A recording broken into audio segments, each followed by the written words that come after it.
അപ്പോൾ ഈ ചെറിയ ഗോവൻ ട്രിപ്പിന്റെ മൊത്ത ചെലവ് വന്നേക്കുന്നത് 3,27,300 രൂപ. ഒരു പെങ്ങളുണ്ടായിരുന്നു കെട്ടിച്ചുവിടായിരുന്നല്ലോ ഈ പൈസക്ക്. ഞാൻ എന്റെ കുടുക്ക പൊട്ടിച്ചിട്ടാണ് ഈ ട്രിപ്പിന് വന്നത്. എന്നാ ഇനി നിന്റെ അച്ഛന്റെ കൊടുക്ക പൊട്ടിക്കും. അങ്ങേരെ അടുത്ത് വെച്ച് കഴിഞ്ഞാൽ അങ്ങേരെ എന്റെ കുടുക്ക അടിച്ച് പൊട്ടിക്കും എന്ന് പറഞ്ഞാൽ എങ്ങനെയാണ്? ഞാൻ റോൾ ചെയ്ത കാശാണ്. EMI ഓപ്ഷൻ അവൈലബിൾ ആണോ? എന്നെ കൊണ്ട് പറയിപ്പിക്കരുത്. നമ്മൾ ചെന്ന ദിവസം ഞായറാഴ്ച 8 കോടി. 6 രൂപയല്ലേ? അയ്യോ 6 അടിച്ചിട്ടൊന്നും ആയില്ലല്ലേ. അങ്ങനെ ആയതായി.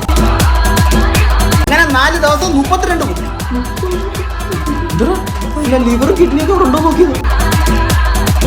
ഇവൻ വെള്ളം അടിച്ചൊരു കാറ്റാടി സ്കൂട്ടർ എടുത്തോണ്ട് ഹൈവേ പെറ്റി 15,000. 5,000 അല്ലേ? 5,000 ആയിരുന്നു. ഗോവ SI നിന്റെ വല്യച്ഛനാന്ന് പറഞ്ഞ് പോലീസ് സ്റ്റേഷനിൽ പോയി കഴപ്പ് കാണിച്ചപ്പോ പോയി ഒരു 10,000. മദ്യം വിഷമാണ്. പബ്ലിക് കയറിയിട്ട് ഒരു പെണ്ണിന്റെ കവള തുമ്മ കൊടുത്ത് അത് ഒതുക്കാൻ കൊടുത്ത് 30,000 രൂപ. അതെന്റെ പഴയ കാമുകി ജാനകിയുടെ അതേ മുഖച്ചായായിരുന്നു. പാലക്കാടുള്ള ജാനകി എങ്ങനെടാ ഫിലിപ്പീനിയായിരുന്നു.